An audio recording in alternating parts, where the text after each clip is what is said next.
শ্বশুরবাড়ির লোকেরা বউদের কথা শোনানোর সাহস পায় কোথায় থেকে জানেন? স্বামীর থেকে। কেননা স্বামী নামক ব্যক্তি যদি তার পরিবারের কথার জবাব না দিয়ে উল্টো বউকে কথা শোনায়, তবে শ্বশুরবাড়ির লোকেরা সাহস পেয়ে যায়। আমার একটা কথা ভীষণ মনে পড়ে। আমার শাশুড়ি যেদিন প্রথম আমার বাড়িতে আসে, ওই দিন সে বেডরুমে আমার হাজবেন্ডের বুকে জড়িয়ে ধরে শুয়েছিল। আমি জানালা থেকে কাছে বসেছিলাম, কিন্তু আমার হাজবেন্ড যখন তার মা বুকে নিয়ে শুলো, মানে হাজবেন্ডের মাথা তার মায়ের বুকে, কিন্তু আমি হাজবেন্ডের বুকের উপর। এটা আমার শাশুড়ি ভালো লাগলো না লাগার পরেও শাশুড়ি হাসি মুখে নর্মাল হলেন। এখানে আমাকে আমার হাজবেন্ড তার বুকে নিয়ে এটা বুঝাইছিলেন যে বাবা মা যেখানে থাক বা যেই আসুক, আমার স্ত্রীর গুরুত্বও সমান। কাউকে পেয়ে আমি আমার স্ত্রীকে ভুলে যাব না। এটি আমার শাশুড়ি কিছুতেই মানতে পারতেছিল না যে তার ছেলে ভাগ হয়ে গেছে।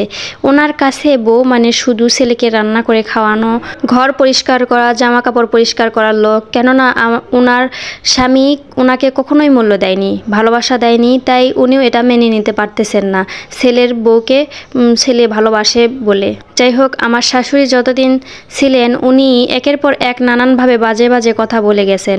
আমি কোনো কথার উত্তর দেইনি, তবে হাজবেন্ড প্রতি কথার জবাব দিয়েছে। আমাদের প্রেমের বিয়ে, আমার শ্বশুর বাড়ির কেউ আমাকে মন থেকে পছন্দ করে না, কিন্তু মুখে সবাই মধু ঝরে। কিন্তু একবার যখন সামনাসামনি আমার শাশুড়ি ছেলের বউকে ভীষণ খুশি দেখলেন, তখন আসলে হিংসায় সহ্য না করতে পেরে এমন বাজে বাজে কথা তার মুখ থেকে বেরিয়েছে যে তার ছেলের মনে কষ্ট জমিয়েছে যে নিজের মা হয়ে ছেলের খুশিতে কিভাবে হিংসা করলো। তবে হাজার হলেও মা বাবা, কি আর করার। একদিন হাজবেন্ড আমাকে বলেছিল, জানো, মা বাবা যতই খারাপ হোক না কোনো, তারপরেও মা বাবা, কিছু করার নেই। আমি তাদের মা ছেলের বিচ্ছেদ চাই না, তাই সব কিছু সময় চুপ থাকি, যে যাই বলুক। তবে এটুকু বুঝলাম, আমার শাশুড়ি, ভাসুর, শ্বশুর এরা আমাকে নিয়ে আমার স্বামীর কাছে যতটা খারাপ কথা বলেছে, অযথা আজ যদি স্বামীর সাপোর্ট না থাকতো বা না পাইতাম, তাহলে আজ আমার সংসার টিকতো না। আমার স্বামীর কথা, মা বাবা অন্যায় করলে আমি তাদের উচিত জবাব দিব, আর বউ অন্যায় করলে বউকে জবাব দিব। আমি তার এই মতামতকে সম্মান করি।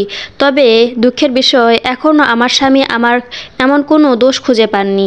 পুরো পৃথিবীর বিপক্ষে হলেও একটি মেয়ে সুখী হয় তার স্বামীর সাপোর্টে। এটা একটা প্রিয় বোনের লেখা, পড়ে অনেক ভালো লাগলো, তাই ভিডিও আকারে আপনাদের মাঝে তুলে ধরলাম। আপনাদের কেমন লাগছে অবশ্যই জানাবেন।